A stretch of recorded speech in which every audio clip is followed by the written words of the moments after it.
അങ്ങോട്ടിട്.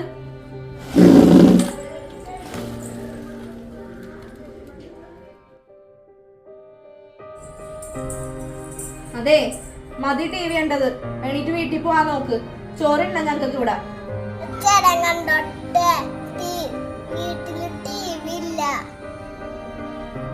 വടക്ക ഞങ്ങക്ക് ചോറ് തിന്നണം. നീ വായിട്ട് നോക്കി നിന്റെ പൊതി കിട്ടിയിട്ടാണ് ഞങ്ങൾക്ക് ഇനി വല്ല അസുഖം വരാനായിട്ട്. വീട്ടിൽ പോവാൻ നോക്ക്. എന്തെങ്കിലും തിന്നാനിരിക്കണോ വായിട്ട് നോക്കിയിരുന്നോളൂ.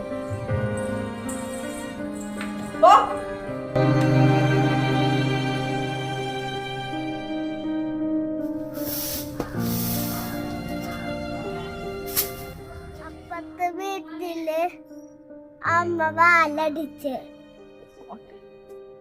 വിഷമിക്കണ്ട കേട്ടാ. നീ അങ്ങോട്ട് പോവണ്ട. അമ്മ എങ്ങനെയെങ്കിലും ഒരു ടി വി എങ്ങനെയെങ്കിലും വാങ്ങിത്തരാട്ടാ.